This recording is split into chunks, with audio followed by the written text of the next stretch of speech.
சிக்கந்தர் அப்படிங்கிறவர் வந்து என்னோட பையன் நெஞ்சில் எட்டி உதச்சி அவனுக்கு 1 மணி நேரம் ஹார்ட் பீட் இல்லாமல் நின்று போச்சு.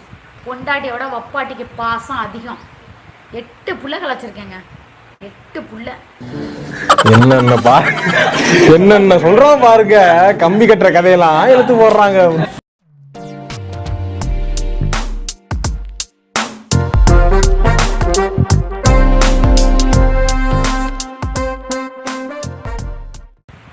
என்னன்னீங்கன்னா ஃபோன் தம்பி வந்து சின்ன தம்பி உடச்சிட்டான்.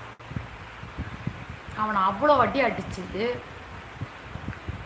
சிக்கந்தர் அப்படிங்கிறவர் வந்து என்னோட பையன் நெஞ்சில் எட்டி உதச்சி அவனுக்கு 1 மணி நேரம் ஹார்ட் பீட் இல்லாமல் நின்று போச்சு. அவனையும் பிடிச்சி ஒரு அட்டி கண்ணத்தோட இழுத்து ஒரு அறை அவன் திருப்பி அடிச்சிட்டான். உன்னுடைய குழந்தைய வந்து நான் அடித்தேன்னு சொல்கிறேன். ஹார்ட் பீட் வந்து 1 மணி நேரம் நின்று போச்சு அப்படின்னு சொல்லி அடுத்து ஒரு பழியை வந்து என் மேலே போடுறேன். அவன் செல்லை எடுத்துகிட்டு போய் கீழே போய் உடச்சிட்டு வந்ததுக்கு நான் பண்ணது ஒன்றுமே கிடையாது. தலையில் வந்து 2 கொட்டு தான் கொட்டினேன், வேறு எதுவுமே பண்ணலை. ஆனால் அவனை எத்தி ஹார்ட் பீட் 1 மணி நேரம், ஒரு மனுஷனுக்கு நல்லா தெரிஞ்சுக்கங்க, 1 நிமிஷம் ஹார்ட் பீட் நின்றாலே அவன் உயிர் போயிடும். இவன் என்ன சொல்கிறா, 1 மணி நேரம் வந்து அவனுக்கு வந்து ஹார்ட் பீட்டே இல்லை அப்படிங்கிறா. இது நடந்தது மத்தியானம் அந்த சம்பவம். அப்படி ஒரு நிகழ்ச்சி நடந்திருந்தா அன்னைக்கு ஈவினிங் வந்து 7:30 மணிக்கு நீ எப்படி லைவ் போட முடியும்? உன் லைவில் நான் பக்கத்துலேயே தானே இருந்தேன். அப்போ நீ லைவில் சொல்லியிருக்கலாமே எல்லார்ட்டையும், இந்த மாதிரி சிக்கா வந்து என் பையனை அடிச்சிட்டான், அவனுக்கு ஹார்ட் பீட் இதாகிடுச்சு அப்படின்னு சொல்லி நீ சொல்லியிருக்கலாமே. அப்போ நீ எதுவுமே பேசவே இல்லையே, அமைதியாக வந்து லைவ் போட்டால் உனக்கு கமெண்ட் நான் வந்து படித்தேன். பொண்டாட்டியோட வப்பாட்டிக்கு பாசம் அதிகம். கமெண்டில் வந்து ஒரு தம்பி வந்து என்ன கேட்டார்னா, பொண்டாட்டிக்கும் வப்பாட்டிக்கும் என்ன வித்தியாசம் அப்படிங்கிற ஒரு கேள்வியை வந்து என்கிட்ட கேட்டார். அப்போ நான் என்ன சொன்னேன், பொண்டாட்டி தான், வப்பாட்டி தான். பொண்டாட்டிக்கு வந்து ரேட்டே கிடையாது. வப்பாட்டிக்கு வந்து நீங்கள் வந்து எவ்வளோ தான் வந்து சொத்து பொத்த வேணாலும் எழுதி வைப்பீங்க, பொண்டாட்டிக்கும் வப்பாட்டிக்கும் சில டிஃப்ரென்ஸ் இருக்குது அப்படின்னு சொல்லி சொன்னது. அதை எப்படி நீ வந்து வப்பாட்டிக்கு வந்து நீ வந்து ரேட்டு வைக்கலாம் அப்படின்னு சொல்லி தான் சண்டை நடந்ததே. அன்று இரவு நடந்த சண்டை வந்து என்னை எப்படி நீ வப்பாட்டின்னு சொல்ல போச்சு அப்படின்னு சொல்லி தான் சண்டை. ஆனால் நான் அந்த மீனிங்கில் வந்து நான் பேசலை. ஆக்சுவலாக நடந்தது ஒருத்தர் பொதுவாக கேட்டார், பொண்டாட்டிக்கும் வப்பாட்டிக்கும் என்ன வித்தியாசம்னு கேட்டதுக்கு நான் கொடுத்த ஆன்சர் இது வந்து பொதுவான பதில். இவங்க ஏன் வந்து இவங்களை வந்து வப்பாட்டி நினச்சிக்கிறாங்க? நான் வப்பாட்டின்னு சொல்லவே இல்லையே. உங்களை இன்னைய வரைக்கும் நான் வந்து என்னுடைய மனைவின்னு தானே சொல்கிறேன். அப்படி இருந்தும் நீ வந்து அதை வந்து தவறாக வந்து வெளிப்படுத்தினது. துரோகினா நம்மளை பார்க்க மாட்டான், பேச மாட்டான், எதுவுமே டச்சிங்கில் இருக்காது. அவன் துரோகி. ஆனால் கூடவே இருந்து படுத்து பிள்ளைகளை கலைச்சி அவனுக்கு என்ன உண்மை எல்லாமே பண்ணி வச்சு 8 புள்ள கலைச்சிருக்கேங்க. 8 புள்ள. சரியா? அவனோட சுயநலத்துக்காகவும் என்னோட சுயநலத்துக்காகவும் 8 குழந்தைய கழிச்சிருக்கோம். அவன் இல்லை அப்படின்னு மட்டும் சொல்லட்டும், நான் என்ன வேணாலும் ஏற்றுக்கிறேன். ஆமாம், நான் தப்பாக போய் தான் அந்த பிள்ளைய சொன்னதான் ஏற்றுக்கிறேன். அவன் மட்டும் இல்லைன்னு சொல்லுங்கள். அடுத்து 9ஆவது குழந்தை இனிமேல் தான் தெரியும். அதனால் என்ன சொல்லிக்கிறேன்னா, பரவாயில்ல, நான் பார்த்துக்கிறேன் என்னோடய லைஃப்பை. இந்த சிங்கிளாக வாழ்ந்துக்கிறேன். நான் எப்போ வந்தாலும் போனாலும் பிரியும் போது பூரா 8 புள்ள கலைச்சேன், 7 புள்ள கலைச்சேன், 5 புள்ள கலைச்சேன். இது எதுக்கு? உங்கள்கிட்ட கேட்டாங்களா? நீ யார்? நீ சும்மா போட்டுட்டு எப்போ பார்த்தாலும் கலைச்சேன்னா உன் பேர் வந்து சூர்யாவா இல்லை கருக்கலைப்பு சூர்யாவா? அடிக்கடி நீ இந்த வார்த்தை யூஸ் பண்ணுற. நான் வெளியே வரும்போது பூரா நான் கலைச்சேன் பதில் சொல்லுனா ஊசி இடம் கொடுக்காம நூல் நுழையுமா? நான் கேட்குறேன். உன் சம்மதத்தோடு தானே எல்லாம் நடந்துச்சு. அப்புறம் வந்துட்டு நான் கலைச்சேன்னா என்ன அர்த்தத்தில் நீ கலைச்ச? சரியா? அதனால தான் வீட்டை விட்டு வெளியே போகணும்னு சொன்னேன். ஒரு ஆஃப்டர் ஆல் 13,000 ரூபா. கேவலம் 13,000. நான் நினச்சேன் நாளைக்கால அந்த ஃபோனோட எல்லாத்தையும் கட் பண்ண என்னால் முடியும். அதனால் என்ன சொல்லிக்கிறேன்னா, நீ 13,000 ரூபாய்க்கு ஃபோன் வாங்கு, 50,000 ரூபாய்க்கு ட்ரெஸ் வாங்கு, யார் ஒன்று கேட்பா.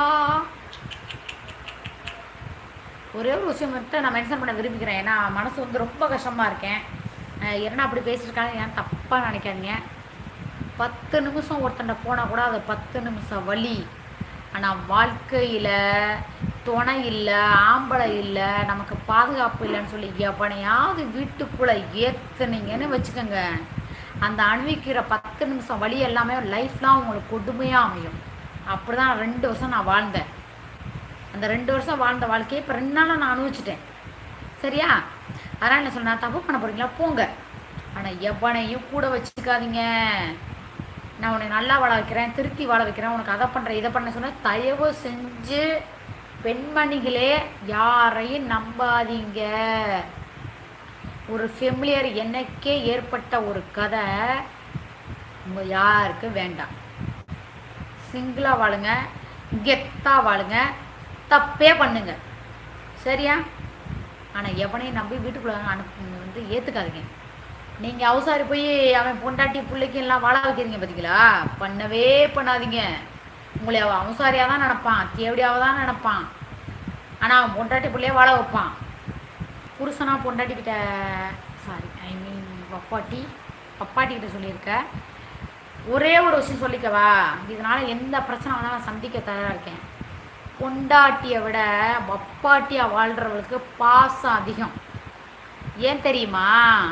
பப்பாட்டி அவன்கிட்டயாவது போயிட்டு வந்து தன்னோட புருஷனாக நேசிக்கக்கூடியவனோட குடும்பத்துக்கு ஒரு பிரச்சனை அப்படின்னா ஒருத்தன் கூப்பிட்டா கூட அந்த வழியை சுமந்து இந்த சுகத்தை அணிவிக்கணும்னு நினைப்பான், சரியா?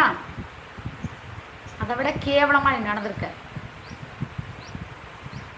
இது வேணால் பெண்கள் எல்லாரும் சேர்ந்து என் மேலே கம்ப்ளைண்ட் கூட கொடுத்துக்கோங்க, நான் அதை பற்றிலாம் நான் கவலையே படலை. அப்பாட்டி நான் யார் தெரியுமா? வேசியாக போய் நமக்குன்னு ஒரு பாதுகாப்பு கொடுக்குற ஒருத்தன் இருக்கான் பார்த்தியா,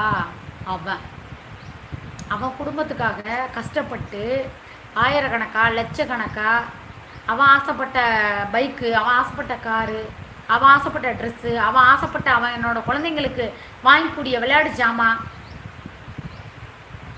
மரியாதை கொடுக்கக்கூடியது வேசிகளுக்கு மட்டுமே. நான் கொடுப்பேன் மரியாதை வேசிக்கு, சரியா? என்ன இருந்தாலும் உங்களோட புருஷனோட வாழுங்க அப்படின்னு சொல்லி நீங்கள் சொல்கிறீங்க. கூடிய சீக்கிரமே என்னோடய புருஷன் யார் அப்படிங்கிறத வந்து நான் காமிக்கிறேன். ஏன்னா இப்போ தம்பி வீட்டில் இருக்கனால இப்போ நான் போக முடியாது. அதனால் வந்து என்னோடய கணவர் பாலநாயகத்தை வந்து ஆசாசியாக லவ் பண்ணி 15 வருஷம் வாழ்ந்து 2 குழந்தைங்களுக்கு அப்பாவாக இருக்கக்கூடிய ஒருத்தரை வந்து நான் காமிக்கிறேன். அதனால் என்ன சொல்கிறேன் அப்படின்னா, ஒத்தையாக வாழணும், கெத்தாக வாழணும், சரியா? ஆனால் நான் இனிமேல் கெத்தாக தான் வாழ போகிறேன். எனக்கு இருக்கிற ஒரு இதுக்கு நான் என்ன பண்ணிக்கணும்னு எனக்கு தெரியும். சிக்கந்தர் திருப்பி சொல்கிறேன், சாரி திருப்பியும் சொல்கிறேன், வாழ்க்கையில் ரொம்ப கஷ்டப்பட போகிறேன். வாழ்க்கையில் ஏமாறலான்னா, ஆனால் நம்பிக்கை துரோகின்னா என்ன? நம்பிக்கை துரோகின்னா என்ன தெரியுமா? துரோகிப்பூர்லேருந்து நான் அனுப்புனேன் டாலரு, எத்தனை டாலரு, எவ்வளோ டாலரு வாங்கி உன் பொண்டாட்டி கொடுத்த, உன் பொண்டாட்டி குடும்பத்தோட சந்தோஷமாக வாழ்ந்த. இப்போ உனக்கு கஷ்டதா சிக்கந்தர்? இங்கே பாரு, சுண்டு விட்டு சொல்லுவேன், உன்னைய விட எனக்கு திறமை ஜாஸ்தி, அழகும் ஜாஸ்தி. நான் நினச்சேன்னு வச்சுக்க, இப்படிங்கிறதுக்குள்ள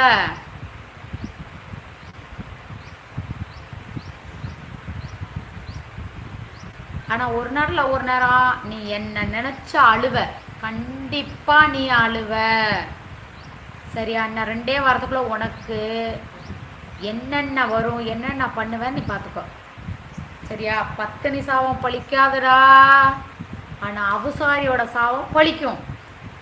என் காசை வாங்கி உன் குடும்பமே தின்றுருக்கு, உன் மயன், உன் புட்டாட்டி எல்லோரும் தின்றுருக்கீங்க.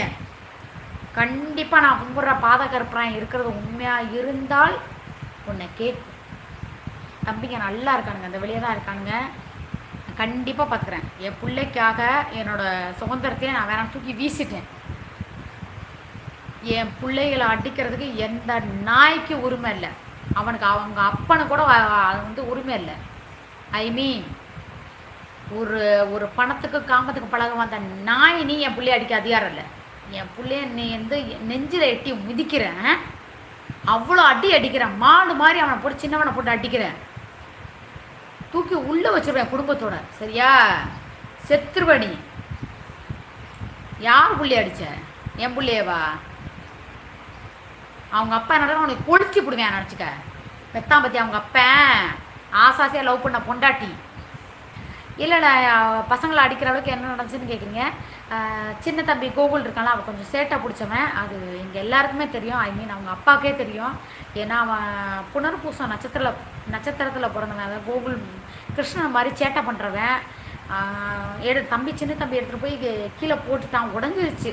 அந்த கேமராவில் இருக்கக்கூடிய லென்ஸ் வந்து உடஞ்சிருச்சு. அது ஒரு மாதிரி ஆனதுனால ஒரே போட்டு அட்டி அட்டி நான் மாட்டை வெளுக்கிற மாதிரி வெளுத்து அவனை எட்டி நெஞ்சிலேயே மிதித்து அவன் அம்மா அம்மா அம்மா அம்மான்னு கத்துறான். நான் மறிக்கிறேன், விடுங்க நான் ஃபோன் வாங்கி தர்றேன், இதே டிஸ்பிளே ஒரு 5 நிமிஷம் நான் மாற்றுறேன், அதுக்காண்டி பிள்ளைகளை அடிக்காதீங்க அப்படின்னு கேட்டதுக்கு அவன் அத்தா அத்தா அத்தா அத்தா அடிக்காத வலிக்குதுன்னு கத்துனான். நான் அதையும் மீறி ஒரு மிருகம் ரொம்ப கொடுமை பண்ணியிருக்கேன் அவனை. சரிங்களா?